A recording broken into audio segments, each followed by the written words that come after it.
Good morning, Rebels. Many of you have asked me to do a deeper dive into the cost of building a homestead because I talked about what my monthly budget was, but I didn't talk about all the other things that are needed, such as repairs and buildings and things like that.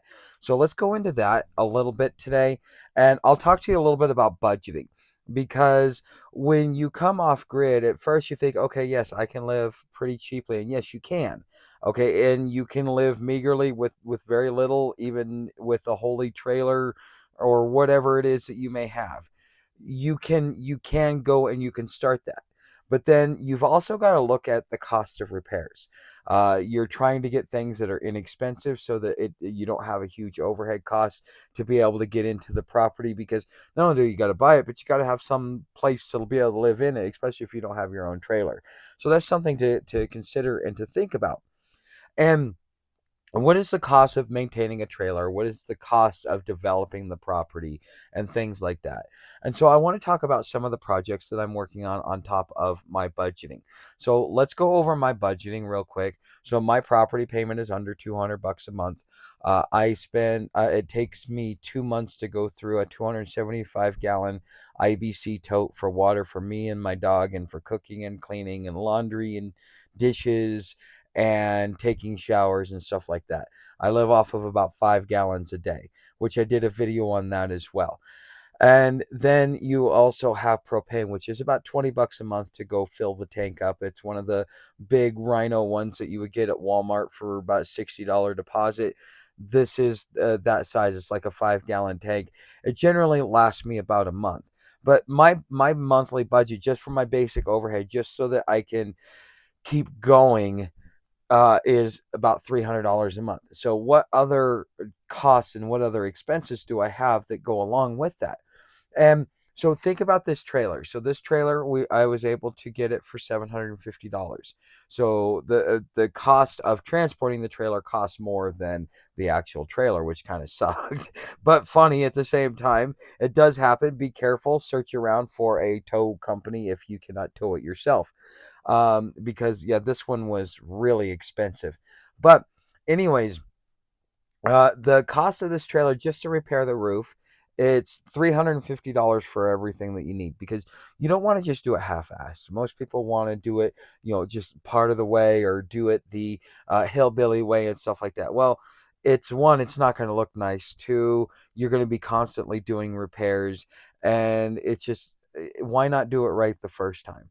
I would rather pay up front once and do it right the first time, then do it a second, a third, and a fourth time, thinking that I'm doing it for cheaper, but in the long run, it actually costs me more money. That's the problem with doing things cheaply versus just doing them right the first time. It costs so much more. So, $350 for everything that I need, which is the scrubber so that I can clean the surface, and then the tape, and that also includes the primer and then the rubber coating, so that now I can seal my roof, because right now it leaks because it needs to be sealed and worked on and stuff like that.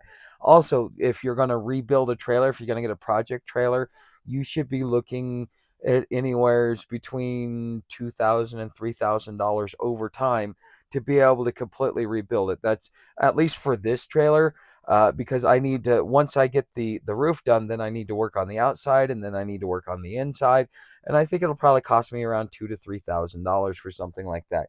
And then we're talking about gardening, and we're talking about bringing livestock out. If you're able to find livestock very close, like we have here in my area, I think goats are like $100, and pigs aren't that expensive. You can buy chickens for like 10, 20 bucks a piece. They're really not that expensive. And so you have the ability to go buy the livestock, but then you're looking at doing things like what about building the fencing and stuff like that? You got to look at the animals that are around. So, for example, here we have bobcats, or they're either bobcats or mountain lions, and we have coyotes. And then we also have free roaming cattle that also have a donkey with them for protection and stuff like that. But there's not a lot that is out here at predatorial, except for those two things. But those can really wreak havoc on your livestock if you don't put up certain things. So you might want an electric fence, and you might want to have it high because, cats, they can jump. You may want to make sure that you've got reinforced fencing so that the coyotes don't get through. As you guys saw in my walk into town one day, that the coyotes had broken down a fence and gotten to one of my neighbor's goats.